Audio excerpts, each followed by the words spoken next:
عزیز ساتھیو، رمضان المبارک کا مہینہ بالکل قریب ہے۔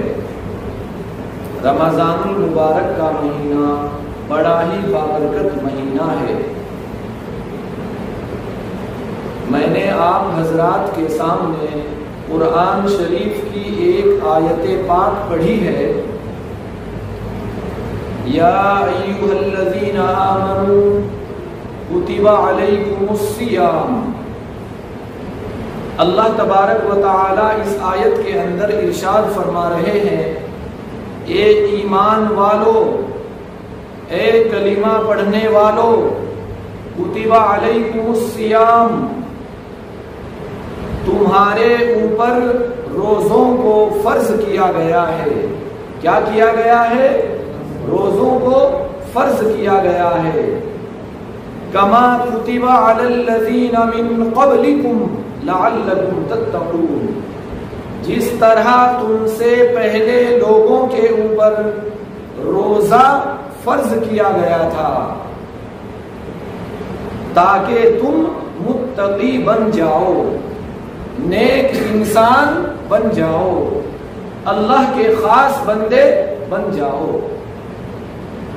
اللہ تبارک و تعالی نے پہلی امتوں کو روزہ دیا، ہمیں بھی روزہ دیا۔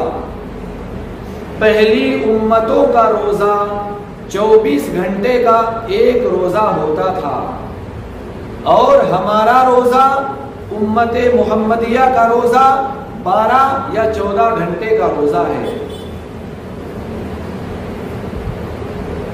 پہلی امتیں روزہ رکھنے کے بعد اگر سچ بات بھی بولتی تھی، ان لوگوں کا روزہ ٹوٹ جاتا تھا۔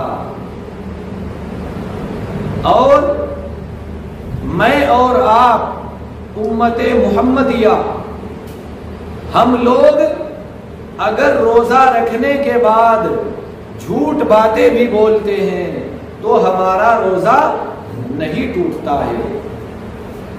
اللہ تبارک و تعالی نے پہلی امتوں کے روزے کو مشکل بنا دیا تھا، اور امت محمدیہ کے لوگوں کا روزہ آسان بنا دیا ہے۔ کیا بنا دیا ہے؟ آسان بنا دیا ہے۔ تراویح کی نماز پہلی امتوں کو نہیں ملی،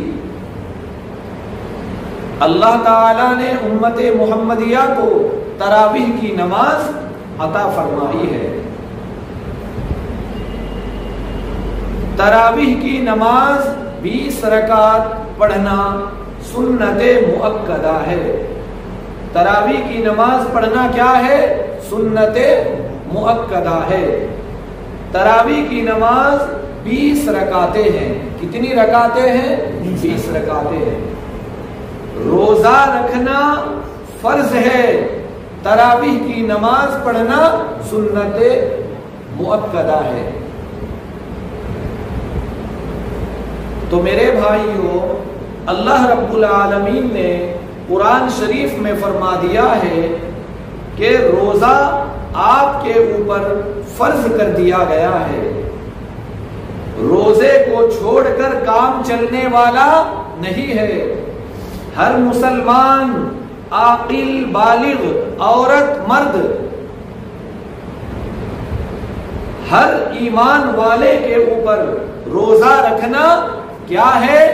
فرض ہے، ضروری ہے۔ اگر روزہ نہیں رکھیں گے گناہگار ہوں گے، روزہ نہیں رکھیں گے اللہ رب العالمین جہنم کے اندر ڈالیں گے۔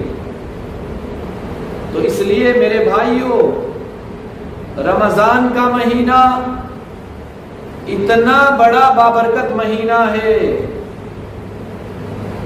قرآن شریف میں اللہ تبارک و تعالی نے ایک اور جگہ فرمایا ہے، شہر رمضان الذی انزل فیہ القرآن۔ رمضان کا مہینہ وہ مہینہ ہے جس میں قرآن مجید نازل کیا گیا۔ قرآن مجید سب سے بابرکت کتاب ہے، سب سے بڑی کتاب ہے، آسمانی کتاب ہے۔ اللہ تعالی نے قرآن مجید کو رمضان المبارک کے مہینے میں کیا فرمایا؟ نازل فرمایا ہے، اتارا ہے۔ ومن کان مریضا، اگر کوئی زیادہ بیمار ہے، ڈاکٹروں نے جواب دے دیا ہے اگر آپ روزہ رکھیں گے بھوکا رہنے سے آپ کی جان جا سکتی ہے، آپ کی جان کو خطرہ ہے، تو اس کو چاہیے کہ روزہ نہ رکھے، یہ روزہ تندرست ہونے کے بعد رکھ لے۔ اگر سفر کر رہے ہیں تو یہ روزہ نہ رکھ کر بعد میں رکھ لے۔ مگر جو زیادہ مجبور ہے اس کو اجازت دی جا رہی ہے۔ جو آدمی صبح سے شام تک نوکری کر رہا ہے، کاروبار کر رہا ہے، پیسے گن رہا ہے، ہوٹلوں میں بیٹھ کر رمضان میں بھی دن میں کھا رہا ہے، پان کھا کے رمضان میں روزہ توڑ کر گلیوں میں تھوکتا پھر رہا ہے، ایسے آدمی کو اللہ تبارک و تعالیٰ نے فرما دیا کہ جہنم میں جلنے کے لیے تیار رہنا۔ برابر چلنا آ رہا ہے، برابر کھانا آ رہا ہے، برابر باتیں کرنا آ رہا ہے، پھر بھی روزہ نہیں رکھ رہا ہے، تو میرے بھائیوں بہت بڑا گنہگار ہے ویسا انسان۔ اس لیے میرے بھائیوں رمضان کے روزے کی فضیلت، اگر کسی آدمی نے رمضان کا ایک روزہ جان بوجھ کر چھوڑ دیا، پورے سال غیر رمضان میں پورے سال کے روزے رکھتا رہا، رمضان کے روزے کے برابر ثواب نہیں مل سکتا۔ اتنا بڑا ثواب ہے۔ ایک سال کے روزے رکھنا ایک طرف، رمضان کا ایک روزہ رکھنا ایک طرف، پھر رمضان کے 30 روزے یا 29 روزے رکھنا فرض ہے۔ رمضان کے پورے مہینے کے روزے رکھنا فرض ہے۔ اللہ نے قرآن میں ایک جگہ فرمایا، اے ایمان والو، اگر آپ کی زندگی میں آپ نے رمضان المبارک کا مہینہ پا لیا، یعنی آپ کی زندگی میں رمضان کا مہینہ آ گیا، تو تمہیں چاہیے، تو آپ کو چاہیے کہ رمضان کا روزہ رکھ ہی لے۔ کیا کہہ رہے زور دے کر کہ رمضان کا مہینہ آپ کی زندگی میں آ گیا تو رمضان کا روزہ رکھنا ہی پڑے گا، چھوڑ کر کام چلنے والا نہیں ہے اگر آپ مسلمان ہیں۔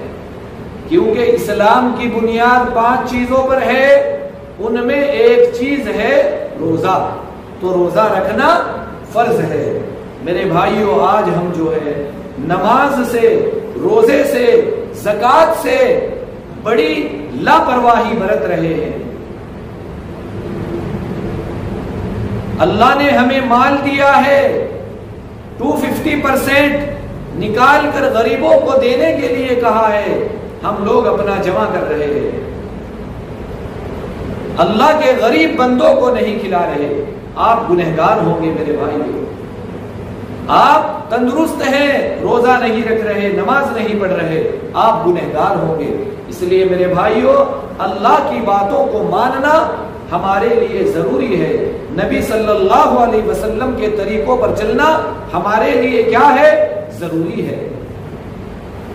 اس لیے میرے بھائیوں آج ہم لوگ جو ہیں رمضان کا ایک روزہ رکھ لیے، بیچ میں روزہ چھوڑ دیتے ہیں۔ میرے بھائیوں گنہگار بنیں گے، آپ لوگ گنہگار بن جائیں گے، اللہ کے نافرمان بندے بن جائیں گے۔ اسلام جو ہے سب سے بڑا مذہب ہے، سب سے اچھا مذہب ہے۔ ان الدین عند اللہ الاسلام، پورے دینوں میں جتنے بھی ادیان ہیں، دین ہے، سب سے اچھا دین، سب سے اچھا مذہب جو ہے وہ مذہب اسلام ہے، حضور صلی اللہ علیہ وسلم کا لایا ہوا دین ہے۔ میرے بھائیوں جو آدمی رمضان کے مہینے میں کوئی بھی نیک کام کرتا ہے اللہ تعالیٰ اس کا ثواب 70 درجے زیادہ بڑھا دیتے ہیں۔ آپ رمضان کے مہینے میں 1 روپیہ صدقہ خیرات کریں گے، اللہ تعالیٰ 70 درجے زیادہ ثواب آپ کو عطا فرمائے گا۔ رمضان میں غریب کو کھانا کھلائیں گے، 70 درجے زیادہ آپ کو ثواب زیادہ ملے گا۔ آپ رمضان کے مہینے میں قرآن شریف پڑھیں گے، 70 گنا زیادہ ثواب ملے گا۔ غیر رمضان میں جو ثواب ملتا اس سے 70 درجے ثواب زیادہ عطا فرماتے ہیں اللہ تبارک و تعالیٰ۔ میرے بھائیوں، آپ رمضان میں اپنے بیوی بچوں کو کپڑے بنا کے دیتے ہیں، آپ کی جو بہنیں ہیں ان کا بھی خیال کرنا، آپ کے جو ماں باپ ہیں ان کا بھی خیال کرنا، آپ کے محلے میں جو مسلمان غریب لوگ ہیں ان کا بھی خیال رکھنا آپ کی ذمہ داری ہے۔ میرے بھائیوں، رمضان جو ہے، رمضان کو رمضان اس لیے کہتے ہیں کہ رمضا یرمزو کے معنی جلا دینا، مٹا دینا، ختم کر دینا۔ رمضان کو رمضان اس لیے کہتے ہیں کہ رمضان کا مہینہ ایمان والے کے گناہوں کو کیا کر دیتا ہے؟ مٹا دیتا ہے، ڈیلیٹ کر دیتا ہے، ختم کر دیتا ہے، صاف کر دیتا ہے۔ میرے بھائیوں، ایک امام صاحب اپنی مسجد میں بیان کر رہے تھے، لوگوں کو کہہ رہے تھے، لوگوں رمضان آنے والا ہے۔ کون آنے والا ہے؟ رمضان آنے والا ہے، رمضان آ رہا ہے۔ اب وہ لوگ جو ہے سن سن کے پریشان ہو گئے، امام صاحب بار بار بول رہے رمضان آنے والا ہے، رمضان آ رہا ہے، ہم دیکھیں گے رمضان کون ہے۔ وہ لوگ ہاتھ میں لکڑیاں لے کر اپنے گاؤں کے باہر بیٹھ گئے، رمضان آئے گا، دیکھیں گے اس کو کیسے آئے گا وہ ہمارے گاؤں میں۔ تو رمضان نام کا ایک بندہ گاؤں میں جیسے ہی انٹری کرا، لوگوں نے اس کو مارنا شروع کر دیا، تیری وجہ سے ہم لوگ پریشان ہیں، رمضان آ رہا، رمضان آ رہا ہے، امام صاحب بتا رہے ہیں۔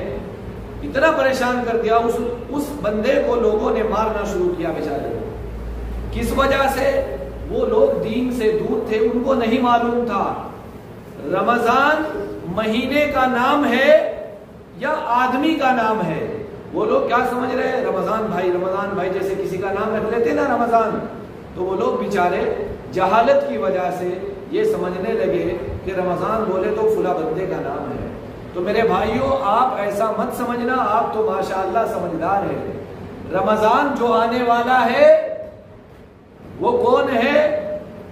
ایک مہینہ ہے، رمضان ایک مہینہ ہے جس مہینے کا ذکر اللہ نے قرآن شریف میں کر دیا ہے، شہر رمضان الذی انزل فیہ القرآن۔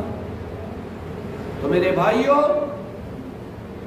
بہت سے لوگ رمضان میں شراب پینا بند کر دیتے ہیں مسلمان، اچھی بات ہے، مگر شراب جو ہے غیر رمضان میں پیے جب بھی حرام، رمضان میں پیے تو جب بھی حرام۔ شراب پینا ہی نہیں ہے مسلمان کے لیے۔ پیشاب کا قطرہ بدن پر لگ گیا، آپ پانی سے دھو لیں گے، ہاتھ صاف ہو جائے گا، پاک ہو جائے گا۔ جس طرح جس جگہ پیشاب کا قطرہ لگا ہے، پانی کے دھونے سے وہ جگہ کیا ہو جائے گی؟ صاف اور پاک ہو جائے گی۔ بدن پہ لگا، بدن پاک صاف ہو جائے گا دھو کر کے۔ مگر جو شراب آپ پیتے ہیں، آپ کا بیٹا بھی پیتا ہے، بہت سی تو مسلمان عورتیں بھی شراب پیتی ہیں، نعوذ باللہ۔ شراب پینے سے میرے بھائیوں دل ناپاک ہو جاتا ہے، شراب پینے سے دل ناپاک ہو جاتا ہے۔ زندگی میں ایک بار پیے یا 10 بار پیے، گناہ تو ملے گا ہی، ایک بار پیئیں گے 1 بار کا گناہ، 10 بار پیئیں گے 10 بار کا گناہ۔ اچھی باتیں بولنے کے لیے اللہ نے آپ کو زبان دی، اس زبان سے، اس سچی زبان سے آپ پیشاب پی رہے ہیں، آپ اللہ کی دی ہوئی زبان کو ناپاک کر رہے ہیں۔